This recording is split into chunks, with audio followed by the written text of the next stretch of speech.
सत्यवामदेवाः भद्रं पश्येमाक्षभिर्यजत्राः स्थिरैरङ्गैस्तुष्टुवांसस्तनूभिः व्यशेम देवहितं यदायुः स्वस्ति न इन्द्रो वृद्धस्रवाः स्वस्ति न पूषा विश्ववेदाः स्वस्ति नस्तार्क्ष्यो अरिष्टनेमिः स्वस्ति नो बृहस्पतिर्दधातु।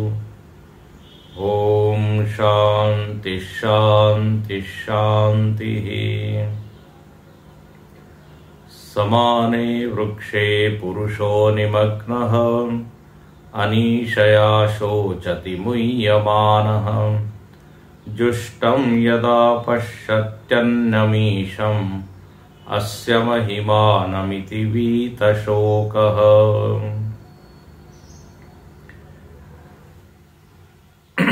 भाष्यकार ने इस दूसरे मंत्र के ऊपर बहुत विस्तार से भाष्य लिखा है और जीव की स्थिति का वास्तविक वर्णन किया है, जो वास्तविक स्थिति है। तो हम लोगों ने प्रथम 5 पंक्तियां देखी थी, उसको मैं फिर से पढ़ता हूं। प्रारंभ से पढ़ते समय भी आपको अर्थ जो है वो थोड़ा थोड़ा समझ में आएगा, जो हम कल देख चुके हैं।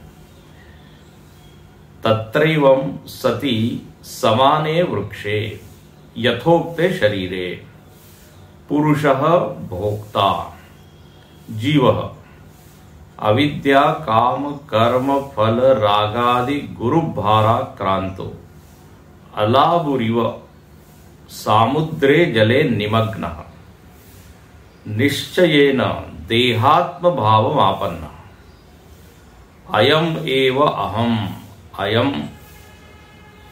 अयमेव अहम अमुष्य पुत्रः अस्य नप्ता कृशः स्थूलो गुणवान निर्गुणः सुखी दुखी इति एवं प्रत्ययः न अस्ति अन्यदस्मादिति जायते म्रियते संयुज्यते वियुज्यते च संबंधी बांधवैः अतः अनीशया न कस्यचित् समर्थो अहम् पुत्रो मम विनष्टः मृता मे भार्या किम मे जीवितेन इति एवं दीन भाव अनीशा तया शोचति संतप्यते।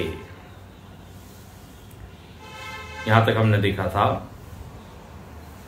तो एक वृक्ष है जिसका नाम है शरीर, उस पर 2 पक्षी बैठे हैं। यहां ये पक्षी कहने का अर्थ क्या है? पक्षी कहने का अर्थ यही है कि ये शरीर से इतर जीवात्मा है। ध्यान से इसको पकड़िएगा।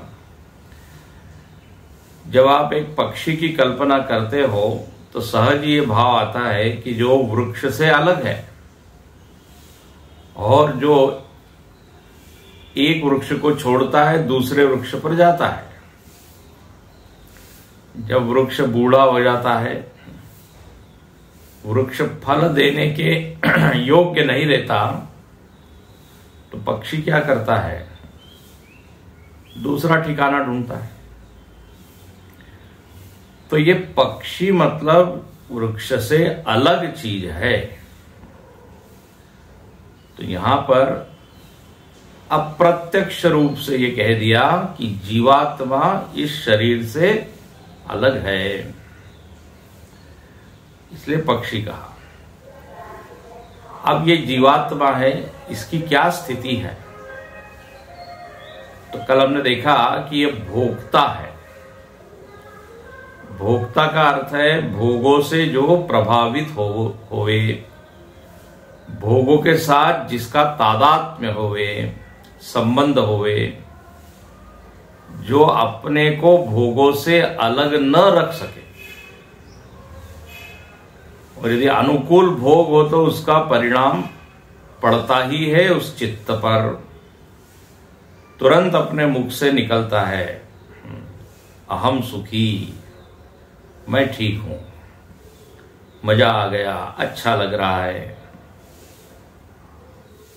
और वही दुखद भोग आता है तो व्यक्ति की अनुभूति उसके विपरीत, भय भी आता है, शोक भी होता है। जैसी परिस्थिति है, ये परिस्थिति देखिए एक ही काम करती है, वृत्ति को उपस्थित कर देती है। ध्यान से सुनिएगा, ये भोग यानी जितने परिस्थितियां हैं, ये परिस्थितियां उपस्थापिका है, वृत्तियों की उपस्थापिका। परिस्थिति के निमित्त से मन में तरह तरह की वृत्ति उत्पन्न होती है, कभी ईर्ष्या तो कभी अभिमान, तो कभी उत्साह तो कभी निराशा। परिस्थिति बाहर की चीज है, लेकिन उसका परिणाम भीतर घटता है। तो जो इनमें से इन सब का अनुभव कर रहा है, इनमें से गुजर रहा है, वो है भोक्ता, वो है जीव, और वो है मैं। सीधी बात है, उसको परोक्ष मत कीजिए। परोक्ष कहने में जरा अच्छा लगता है, एक जीव है, लेकिन जैसे ये कहा जाए ये हमारी और आपकी बात हो रही है तो थोड़ा एकदम झटका लगता है। बोले हाँ, तो ये तो अध्यात्म विद्या, ये तो अपनी ही बात करेगी। कोई जीव किसी और पक्षी का नाम नहीं है जो किसी 7वें आसमान पे बैठा है, किसी पेड़ पर। तो ये एक सामान्य व्यक्ति की स्थिति होती है। अनीशया निमग्न शोचती मुह्यमान, ये अपनी ही सारी स्थितियों का वर्णन है। तो बोले इसमें सबसे पहली बात तो इसकी मान्यता ही गलत है। देहात्म भाव आपन्न, अभी अभी जो हमने पढ़ा, बस यहीं से शुरुआत हो जाती है। कहते हैं ना, बिल्डिंग के यदि नींव में ही ईंट टेढ़ी पड़ गई, गिर गई, गलत लग गई, तो फिर वो बिल्डिंग पर उसका तो प्रभाव होना ही है। नींव यदि मजबूत नहीं है तो बिल्डिंग कैसे मजबूत होगी।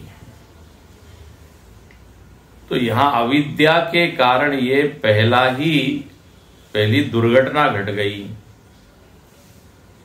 देहात्म भाव, न अस्माद अन्य, इस देह से इतर कुछ नहीं। और फिर भाई आप कौन है, तो बोले मैं इसका पुत्र हूं, इसका पुत्री हूं, नाती पोती हूं। बस इसी में उलझी मरी जाई, ऐसा लिखते हैं। यह संसार झाड़ झंकड़, ये सब जैसे जंगल होता है, उसमें उलझ के मर जाते। कहीं कपड़े फटते हैं, कहीं कपड़े अटकते हैं। तो बोले यहां पे से लिखा अलाबू युव कलम ने देखा।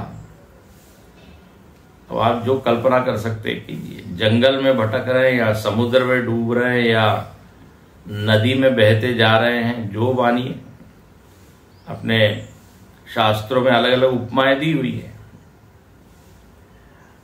तो बोले ऐसा ये दीन भाव को प्राप्त हो गया है। अनीशा का मतलब होता है कि कोई उसमें सामर्थ्य ही नहीं, बेचारा हो गया, बेचारा। और मत समझना कि छोटे लोग ही बेचारे होते हैं। छोटे मतलब जो गरीब है, ना, धनी और बड़े बड़े इंडस्ट्रियलिस्ट लोग और बड़े बड़े नेता लोग भी परिस्थिति के सामने बेचारे हो जाते हैं। वहां उनके बॉडीगार्ड कोई काम नहीं आते और रिवॉल्वर और बंदूक कोई काम नहीं आती ही। कॉन्टेक्ट्स काम नहीं आते, धन जो है वो बेकार हो जाता है। तो अनीशया दीन भाव, और इसका परिणाम क्या? शोचती, शोक करता है। यहां आनंद गिरि जी महाराज कहते हैं ये अनीशा और शोचती ये आवरण और विक्षेप के प्रतीक है। वेदांत की दृष्टि में क्या? आवरण और विक्षेप, ये माया के दो कार्य है। जब माया अपना माया के वश में जब हो जाते हैं तो दो घटनाएं घटती है, आवरण, बुद्धि पे आवरण, और फिर मन में विक्षेप। तो यहां पर आवरण का प्रतीक क्या है? तो बोले अनीशा। आवरण होने से क्या हुआ? अपने आनंद रूप को भूल गया वो। अहम तृप्त, हाँ अहम संतुष्ट, ये तो भूल गया, और अहम असमर्थ, अहम दीन। अच्छा, और इसका फल क्या हुआ? तो रे शोक, शोक, भय, चिंता, इसको वेदांत में कहते हैं विक्षेप। विक्षेप मतलब डिस्टर्बेंस नहीं, आवरण के कारण जो गलत गलत चीजें अपने भीतर आ जाती है उसको विक्षेप कहते हैं। जैसे रस्सी का एक बार अज्ञान हो गया, रस्सी पर आवरण पड़ गया, फिर सर्परूपी विक्षेप, सर्परूपी भ्रांति। तो बोले ये अब मैं शोक करने वाला हूं, दुखी हूं, ये विक्षेप है, ऐसा आनंद गिरि जी ने कहा। और फिर कहते हैं मुह्यमान शोचति संतप्यते। शोचति का अर्थ भाष्यकार करते हैं संतप्यते। आप देखिए प्रथम शब्द ही है पेज नंबर 67 पे, संतप्यते, तप्त रहता है, डिस्टर्ब रहता है। वो कहते हैं ना घर में सब कुछ है, TV set, T set, sofa set, लेकिन ऑलवेज अपसेट, यही है संतप्यते। कुछ न कुछ होता है जिसके कारण से उसका मूड खराब हो जाता है, क्योंकि हर दिन होत न एक समान। तो उतार चढ़ाव होने से उसके अंतःकरण में ताप, संताप, विलाप, प्रविलाप, ये सब होते रहता है। और मुह्यमान, हम लोगों की क्या स्थिति है? मुह्यमान। मुह्यमान के ऊपर भाष्यकार देखिए क्या लिखते हैं, अनेकै ही अनर्थ प्रकारैः ही अविवेकतया चिंताम आपद्यमान। ये मुह्यमान शब्द का अर्थ है। बोले अनेक अनर्थ, तरह तरह के अनर्थों के कारण चिंताग्रस्त है व्यक्ति। अच्छा भाई, ये अनर्थ क्यों हो रहे हैं? बोले अविवेकतया, विचार नहीं किया ना, गलत विचार किया, जल्दीबाजी में कुछ निर्णय ले लिया, तो अविवेक के कारण सतत मोहित हो रहे हैं। गुरुजी अच्छा कहते हैं कि अर्जुन तो एक ही बार मोहित हुआ, हम लोग तो हर क्षण मोहित हो रहे हैं।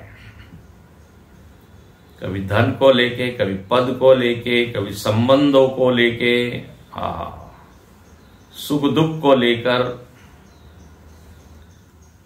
मतलब मोह का जो रेंज है, क्षेत्र है, बहुत व्यापक है। इसलिए लिखते हैं अनेक ही अनर्थ प्रकार ही, एक हाथ दो नहीं है मोह का कारण, बहुत सारे हैं। तो विवेक का अविवेक का दुष्परिणाम हुआ कि मोहित हो रहे हैं, और उस कारण से चिंता। मोह के कारण कभी भी हम निश्चिंत नहीं हो सकते। मोह और संतोष ये हो नहीं सकता। जहां अग्नि है वहां शीतलता की अनुभूति हो सकती है क्या? अग्नि जला रही है और हमको अनुभव करना है कि हम बिल्कुल एसी कमरे में बैठे हो, ऐसा कैसे होगा? तो बोले इसलिए विवेक विवेक लाइए और जीवन को शांत शीतल कीजिए। सारे ग्रंथों का यही बार बार उपदेश है। अच्छा, अब क्या हुआ? आगे चलिए, इस जीव महाराज की कथा को आगे बढ़ाते हैं। अब ये मोहित हो गया, उसका परिणाम क्या हुआ? स एवं प्रेत तिर्यंग मनुष्यादि योनिषु आजवम जविभावम आपन्न। अब सुनिए उसका परिणाम। अविवेक, अज्ञान, जो भी कहना ही है, मोह, उसके चलते क्या हो रहा है? उसको ठहराव नहीं है, जीवन में भगाया जा रहा है। चलो एक योनि से दूसरी योनि में, क्योंकि आपकी ऐसी मांग है, आपकी डिमांड है, आपकी ये सब इच्छा है, तो बोले ठीक है। अब यथा कर्म यथा श्रुतम, जो जो हम जीवन भर एकत्र करते हैं वासनाओं को, कल देखा था हमने, अविद्या, काम, कर्म, वासना, तो बोले तद अनुसार एक एक योनि के रूप में हमको क्या भेजा जाता है, उस योनि में भेजा जाता है, योनि दी जाती है। ये लीजिए आपकी गिफ्ट, आपने इतना कमाया है तो उसके बदले में ये उपहार लीजिए। क्या योनियां मिलती है? प्रेत, तिर्यंग, प्रेत भी एक योनि है 84 लाख योनियों में। तो लोग प्रश्न करते रहते हैं ये प्रेत योनि होती है कि नहीं। अब शास्त्रों में तो उल्लेख है, आचार्य स्वयं यहां कह रहे हैं, लेकिन अब आपको डरने की बात नहीं है क्योंकि आप उपनिषद सुन रहे हैं। तो प्रेत योनि से तो मुक्ति है। तो धुंधुकारी की कथा आती है ना, भागवत उसने सुना और मुक्त हुआ। तो हम अभी तो मनुष्य योनि में बैठे हुए हैं। मुझको नहीं लगता कोई प्रेत योनि वाला बैठा हुआ है धुंधुकारी की तरह। सभी जिस स्टेशन पर हम आए हुए हैं अभी वो मनुष्य योनि है। तो लेकिन यहां लिखते हैं कि किसी जीव ने कुछ इस तरह के कर्म किए जिसके कारण मनुष्य योनि उसको नहीं मिल सकती, तो बोले फिर कौन सा बनेगा? प्रेत या तिर्यंग। तिर्यंग का अर्थ होता है पशु।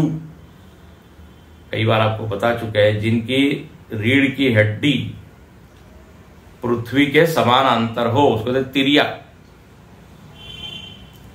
कुत्ता, बिल्ली, गाय, भैंस है ना, इनकी रीढ़ की हड्डी ऐसी होती है। तो ये तिर्यंग योनि, पशु, मनुष्य आदि। तो अलग अलग योनि, मनुष्य आदि। अब आदि में आप सब डाल दीजिए जितनी योनियां हैं, कीट, पतंग, यक्ष, किन्नर, जैसे जैसे हमारी कमाई है तद अनुसार जो जस करे सो तस फल चाखा। तो यहां पर लिखते हैं कि ये जीव की इस तरह से यात्रा चल रही है। अच्छा, यहां एक शब्द डाल दिया, आजवम। आजवम मतलब जवी भावम आपन्न। जवी भाव, जवी भाव का अर्थ होता है बहुत तेजी से। ये जीव महाराज को बड़ी जल्दी है, एक योनि को छोड़ के दूसरी योनि, दूसरी योनि से तीसरी योनि भाग रहा है, या उसको कहिए भगाया जा रहा है। कौन भगा रहा है? कर्म। या ये शब्द है जवी भाव। जव का अर्थ होता है तेज, जैसे होता है ना मनोजवम मारुत तुल्य वेगम। मनसो जवीय ईशावास्य उपनिषद में भी आता है। बोले आत्मदेव मन से भी तेज भागते हैं। हाँ। तो ये एक योनि को में सारे कर्म फलों को भोगता है, फिर अगली योनि अगली योनि, काफी जल्दी जल्दी जल्दी ये योनियों में क्या होता है, ट्रांसफर होते रहता है ना। लोग कहते हैं अरे इतने जल्दी जीवन हो गया, अभी तो मैंने एंजॉय करना शुरू किया था, वृद्धावस्था आ गई, जरा अवस्था आ गई। तो यहां लिखते हैं बहुत तेजी से वो एक के बाद एक दूसरी योनियों में जाते रहता है। अच्छा, बोले तो क्या अब ऐसे ही चलते रहेगा कि कुछ ऐसी ही कहानी चलेगी क्या, एक योनि से दूसरी, दूसरी से योनि तीसरी? बोले अब थोड़ा सा कहानी में टर्न होता है, एक ट्विस्ट होता है, इसको कहते हैं मोड़ आता है। क्या मोड़ आया? तो बोले कदाचित अनेक जन्मसु, अभी आगे की पंक्ति सब अंडरलाइन करने योग्य है। कदाचित अनेक जन्मसु शुद्ध धर्म संचित निमित्ततः, बोले क्या हुआ, अनेक जगह भटकते हुए कई बार मनुष्य बना, फिर कीट पतंग बना, फिर मनुष्य बना, फिर तो इस यात्रा में उसने क्या किया, थोड़ा थोड़ा धर्म का संचय किया, शुद्ध धर्म संचिता। धर्म शुद्ध, शुद्ध धर्म का अर्थ क्या होता है? मतलब धर्म भी अशुद्ध होता है क्या? शुद्ध धर्म का संचय। अब यहां धर्म से आप अर्थ ले लीजिए संस्कार। देखो धर्म अशुद्ध कब होता है? जब स्वार्थ के लिए हो, जब सकाम भाव से किया हो तो अशुद्ध हो गया, इस प्रकरण के हिसाब से। इसलिए वो भागवत जी में आता है श्लोक कि धर्मस्वनुष्ठितम स्वनुष्ठित पुंसाम विश्वक्सेन कथासु न उत्पादयेद यदि रतिम श्रम एव ही केवलम। बोले आपने धर्म किया, कर्म किया, और यदि परमात्मा में प्रेम उत्पन्न नहीं हुआ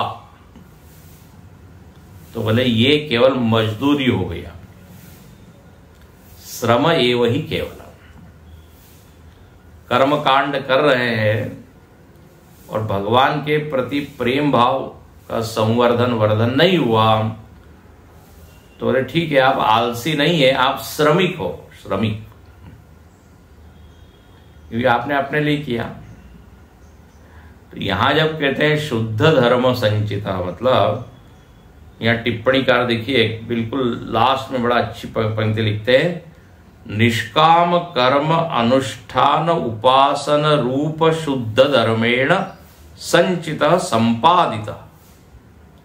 बोले जिसने निष्काम भाव से कर्म उपासना की, उस कारण संस्कार बनते चले गए, उसके मन में जो है जो विकार थे वो धीरे धीरे धीरे कम कम कम होते चले गए। इस यात्रा में एक बड़ी अच्छी बात हुई, सफाई होती चली गई, सभी जीवों की नहीं, कुछ कुछ जीवों की। नहीं तो कुछ लोग और भी कचरा ओढ़ लेते, बढ़ा लेते, लेकिन ऐसा नहीं। तो बोले अब जीव, एक जीव की कथा कही जा रही है, तो उसने धीरे धीरे संस्कार एकत्र किए, केवल भोग ही नहीं किया, भोग के साथ योग भी वो करता रहा, योग मतलब साधना। तो अब ये जो संस्कार थे इसका फल क्या हुआ? बोले अब एक सुंदर दिन आया और उसका फल क्या हुआ? सुफल हुआ, या कहिए सफल हो गया उसका अब तक की जो साधना है। केनचित परम कारुणिकेन, उसके जीवन में एक परम कारुणिक व्यक्ति आया, उसका नाम है सद्गुरु। जीवन में गुरु की प्राप्ति हो गई। पुण्य पुंज बिनु मिल ही न संता, बहुत बहुत जन्मों के पुण्य एकत्र किए तो ये फल हो गया। शुद्ध धर्म विवर्धते, पंचदशी में भी कहा, उपनिषदों में भी कहा, उसका धर्म जो है शुद्ध हो गया और फल ये आ गया एक परम कारुणिक। ये पंचदशी के प्रथम प्रकरण में बिल्कुल ऐसा ही सारा वर्णन है। कुर्वते कर्म भोगाय कर्म कर्तुम च भुंजते, नद्याम कीट इवावर्तात आवर्तांतरेषु यः अत्याशु आवर्तान्त्याश्रुते। एक श्लोक है, व्रजंतो जन्मनो जैन लभंते नैव निर्वृत्ति। आप देखिए यदि पंचदशी आपका या आपके ग्रुप में हम डाल देंगे, बड़ा अच्छा श्लोक है, बिल्कुल यही वर्णन है। बोले वो जीव भटकते रहता है, कर्म करता है भोग करता है, कर्म करता है भोग करता है, व्रजंतो नैव निर्वृत्तिम, उसको शांति मिलती नहीं। लेकिन क्या होता है, वो नदी में जैसे आवर्तांतर होता है ना, व्हर्लपूल, एक चक्कर से दूसरे, एक भंवर से दूसरे भंवर, ऐसे वो जाता है। बोले लेकिन क्या हुआ, जैसे यहां लिखा केनचित परम कारुणिकेन, ऐसे ही वहां लिखा सत्कर्म परिपाकाते करुणा निधिनो धृता। बोले सत्कर्म के परिपाक से एक करुणा निधि की प्राप्ति होती है। तमिलनाडु वाले नहीं, करुणा निधि मतलब सद्गुरु परम कारुणिक। और वो देखते कि ये कीट वहां भंवर में से कीट फंस जाता है, इधर से एक भंवर से दूसरे भंवर में जा रहा है, उस कीट को वो व्यक्ति देखता है, बेचारा ये यहां से वहां भटक रहा है, तो उसको उठाता है और प्राप्य तीर तरुच्छाया विश्राम्यंती यथा सुखम, उस कीड़े को एक पेड़ के नीचे रख देता है। तो वो जो है कीट आहा, बोले थैंक यू, धन्यवाद। कीड़ बोलता है मैं भटक रहा था, अब जरा मुझको शीतलता मिली। देखो कितना सुंदर ये वर्णन है। ऐसे यहां पर कहते हैं परम कारुणिक करुणावरुणालय पालय माम। तोटकाष्टकम में तोटकाचार्य कहते हैं अपने गुरु के लिए, रचया किल दर्शन तत्व विदम भव शंकर देशिक में शरणम। शरण दीजिए, शरण दीजिए, मेरी शरण आप ही है।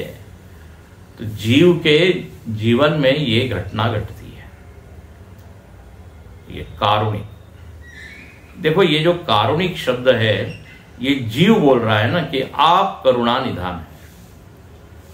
जीव को ये अनुभूति होती है कि सद्गुरु जो है वो करुणा से भरे हुए हैं। करुणा सिंधु करुणैक सिंधु स्वामिन नमस्ते नतलोक बंधो। विवेक चूड़ामणि में बहुत सुंदर वर्णन है। बोले आप करुणा के महासागर है, बताइए आपने हम पर कृपा की और क्या किया, दर्शित योग मार्ग अहिंसा सत्य ब्रह्मचर्य सर्व त्याग शमदमादि संपन्न समाहिता। यह शिष्य का वर्णन है। शिष्य कहता है कि आपने हमको कृपा करके ये मार्ग दिखाया, आपने अपनी छाया में आप हमको लिया।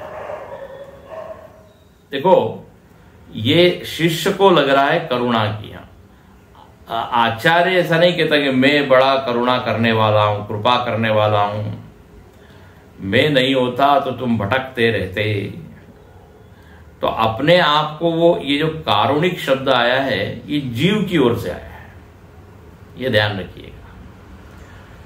जीव ये स्पष्ट अनुभव करता है कि हमको देखिए गुरु ने कितना दिया है, हमने तो इनको कुछ भी नहीं दिया, हम तो केवल रिसीवर है, रिसीविंग एंड में इन्होंने हमको बर्दाश्त किया। शिष्य की अनुभूति है। हमारी हरकतें ऐसी थी कि हमेशा ही आपके भीतर प्रेम भाव, वात्सल्य भाव आए, ऐसा तो नहीं था। उच्छृंखलता, हाँ, और क्या, अनुशासनहीनता, ये सब हमारे जीवन में हुआ, लेकिन फिर भी आपने मार्गदर्शन किया, त्यागा नहीं। इसलिए वो जीव कहता है आप करुणा से भरे हुए हैं, क्षमा कर दिया। हमेशा ही हम आपके अपेक्षा के अनुसार खरे उतरे नहीं, ये शिष्य साफ साफ अनुभव करता है। लेकिन अब अपेक्षा पूरी नहीं तो आपने हमको त्यागा नहीं, मार्गदर्शन करते रहे, सूचनाएं देते रहे, मदद करते रहे, तब उसके मुख से निकलता है परम कारुणिका। जैसे भगवान को भक्त जो है वो करुणा निधान के रूप में ही देखता है। भगवान ऐसा नहीं बोलते कि मैं बड़ा कृपालु हूं और मैं तुम्हारी मदद कर रहा हूं। भगवान तो अपने स्वरूप में स्थित है, गुरु भी अपने स्वरूप में स्थित है। उसमें कोई कर्तृत्व नहीं है कृपा करने का, वो सहज उनमें हो रहा है, दैट इज हिज नेचर। जैसे सूर्य का स्वभाव प्रकाश देना है, अब हम भले उसके हाथ जोड़े, बोले आपने बड़ी कृपा की, आपने ऊष्मा दी, ऊर्जा दी, प्रकाश दिया, सूर्य कह रहा है मैं अपने बस स्वभाव में हूं, आपको इसका लाभ मिला, तो हम सूर्य के प्रति कृतज्ञ होते हैं। ये सूर्य में ये कोई अभिमान नहीं है, वो तो उसका नेचर है। फूल जो है अब अपने स्वभाव के अनुसार सुगंध दे रहा है, हम उसको धन्यवाद देते हैं, वाह तुम्हारे कारण माहौल या वातावरण सुगंधित हो गया। तो ये शब्द जो है जीव कह रहा है, मन परम कारुणिक दर्शित योग मार्ग। योग मार्ग मतलब उपासना मार्ग, ध्यान मार्ग, साधना का मार्ग आपने हमको दिखाया, और उसके कारण क्या हुआ, हम ईश्वर को देख पाए। तो जुष्टम यदा पश्यति आगे का है। अब यहां पे लिखते हैं ये जो शिष्य है उस शिष्य का बड़ा अच्छा नाम है। ये पूरी पंक्ति के अंत में शब्द दिया हुआ है समाहितात्मा। ये समाहित आत्मा है। शिष्य कैसा है, जिसका मन एकाग्र हो गया है और उसने धीरे धीरे जन्मों में क्या ये संस्कार एकत्र किए साधना के, और आज उसकी क्या स्थिति है, तो बोले सत्य, अहिंसा, ब्रह्मचर्य, शम, दम इत्यादि से संपन्न है। ऐसा ये समाज सर्वत्याग संन्यास वृत्ति उसने धारण।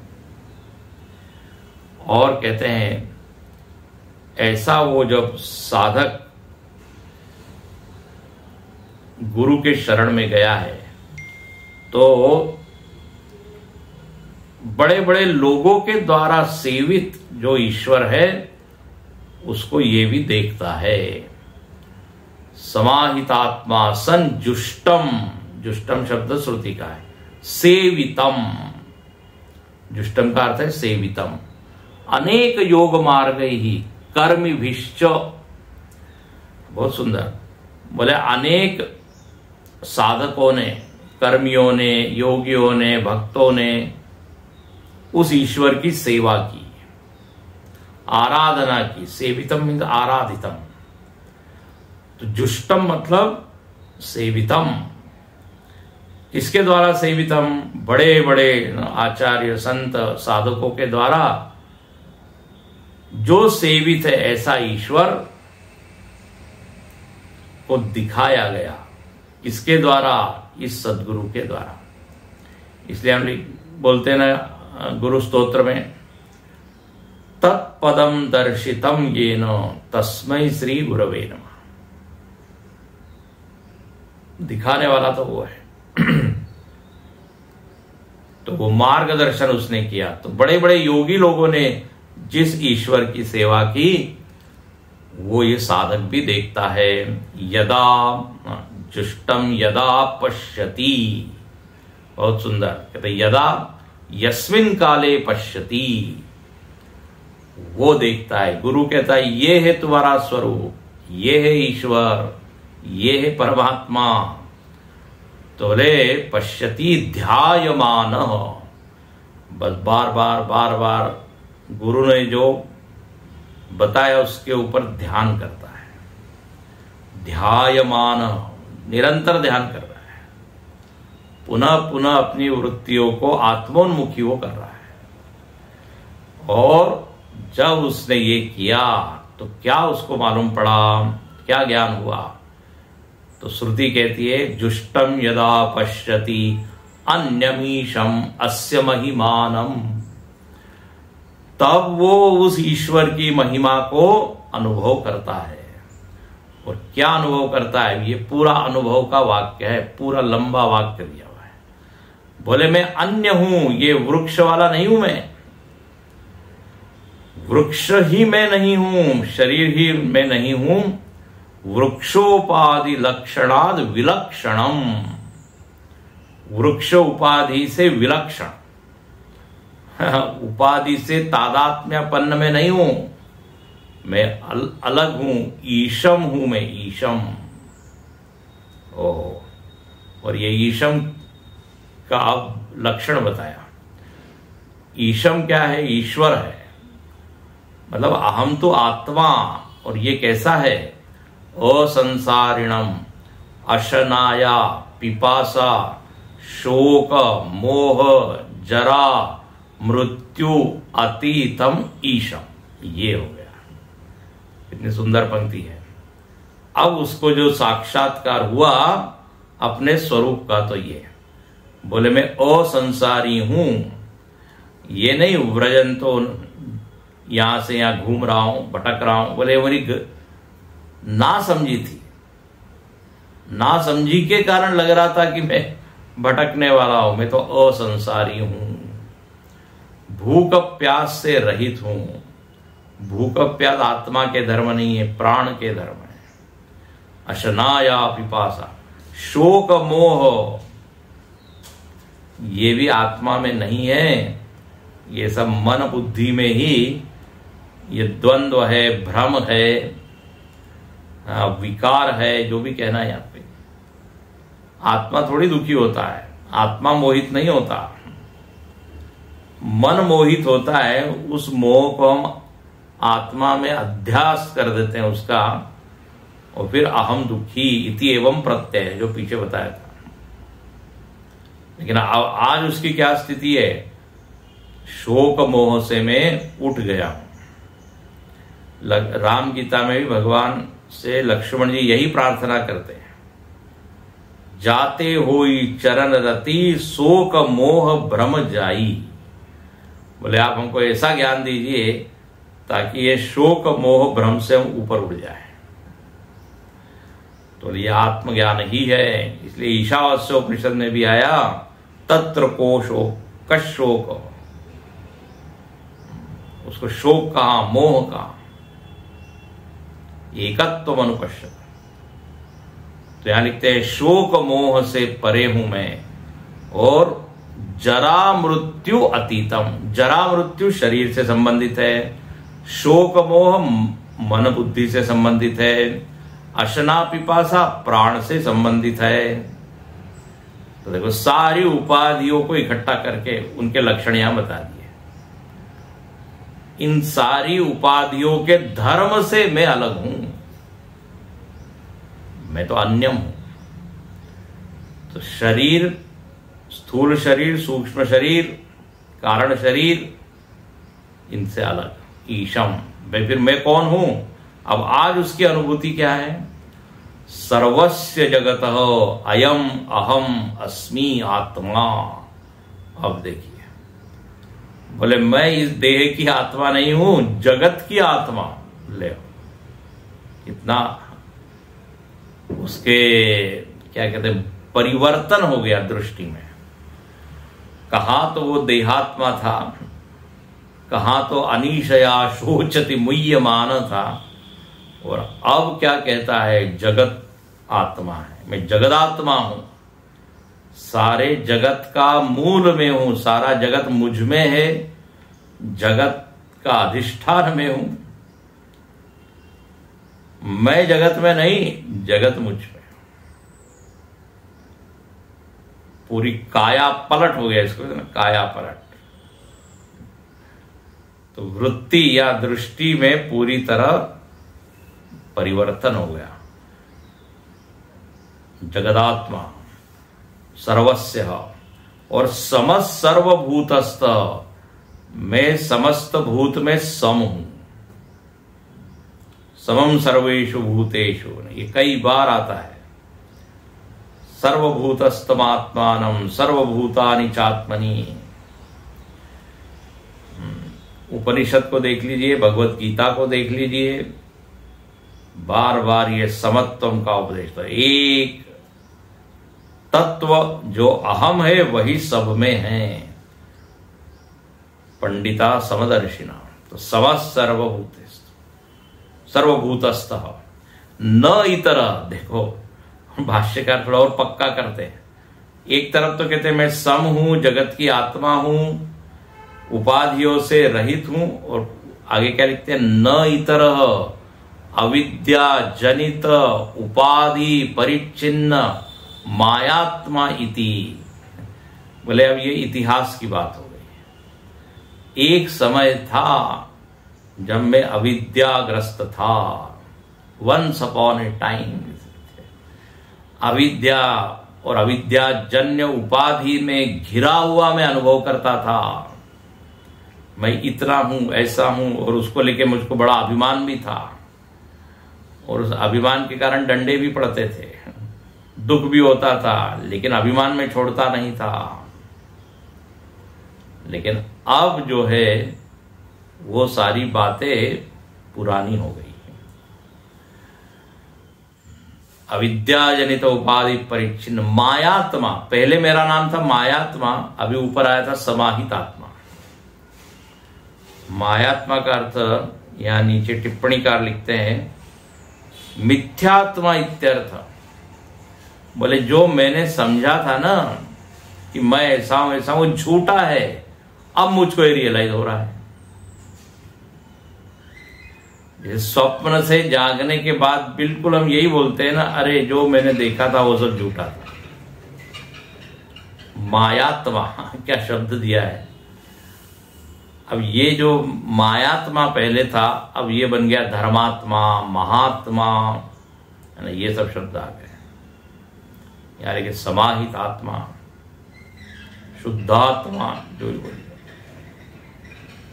मायात्मेति। और विभूतिम महिमानम जगत रूपम अस्य एव मम परमेश्वरस्य इति यदा एवं दृष्टा। बोले जब अपनी इस महिमा को देखता है कि मैं तो जगत रूप हूं, परमेश्वर से मेरे में भिन्नता नहीं है, परमेश्वर ही आत्मा रूप में यहां बैठा हुआ है। मम परमेश्वरस्य, मेरा स्वरूप और परमेश्वर का स्वरूप एक है। मैं अभी तक अपने आप को बहुत अलग मान रहा था, दूर मान रहा था, लेकिन जब आत्मदर्शन हुआ, इसलिए उपदेश सार में रमण महर्षि कहते हैं ईश दर्शनम स्वात्म रूपता ईश जीवयोर वेशधि भिदा। ईश और जीव दोनों की उपाधियों को अलग किया तो सही दर्शन हुआ।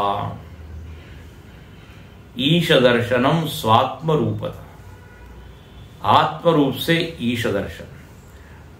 तो ये जो दो पक्षी अलग अलग रहे थे वो दोनों क्या हो गए, एक हो गए। देखिए अभी याद कीजिए, पहला क्या पहले कैसे वर्णन आया था कि वो एक जीव ऊपर बैठा हुआ है और एक ये नीचे बैठा हुआ है, एक पक्षी ऊपर एक नीचे, एक केवल देख रहा है, एक खा रहा है। लेकिन यही ये खाने वाला जीव, इसने रियलाइज किया कि ये ऊपर वाला तो कुछ खाता नहीं है और बड़े आराम से आनंद में बैठा है, ये कौन है।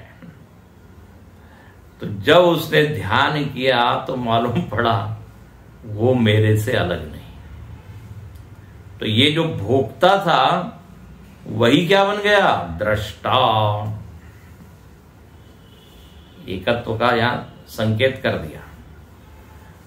तो कहते हैं मम परमेश्वर से व यदा एवं दृष्टा तदा वीत शोक भवति। बस जब तक ये हम अपनी महिमा नहीं देखेंगे, बोले तब तक ये सुपरिणाम जीवन में आएगा नहीं। वीत शोक। अब आप देखिए ऊपर की पंक्ति और नीचे की पंक्ति। ऊपर में क्या लिखा था? शोचती, अनिशया, मुह्यमाना। नीचे वाला क्या है? महिमानम पश्यति, वीत शोक भवति। तो ज्ञान ने कितना बड़ा परिवर्तन उसके जीवन में ला दिया, कहां से कहां हो गया। तो जब इस तरह देखता है तदा वीत शोक भवति, और सर्वस्मात् शोक सागरात् विप्रमुच्यते। बोले इस शोक सागर से, समस्त शोक सागर से क्या होता है? मुक्त हो जाता है। पीछे वर्णन क्या आया था? अलाबू इव, तुम्बी की तरह कभी नाक में जा रहा है पानी, कभी आंख में, कभी कान में। कभी बेहोश हो रहा है, फिर होश आ रहा है। ये जो जीव की स्थिति थी, अब क्या हो गया? अब वो समुद्र से बाहर आ गया, प्रमुच्यते। और भाष्यकार अंत में शब्द दे देते हैं कृतकृत्यो भवति इत्यर्थः। वीत शोक मतलब क्या हो गया? कृतकृत्य हो गया। जो करना था कर लिया, जो पाना था पा लिया। कृतम कृत्य। अब मन उसका तृप्त हो गया। बोले अब हमारी यात्रा पूरी हुई। जो जन्म जन्मांतर से भटक रहे थे, बोले अब पेड़ के नीचे से छाया मिल जाए ना किसी को, ऐसा कृतकृत्य।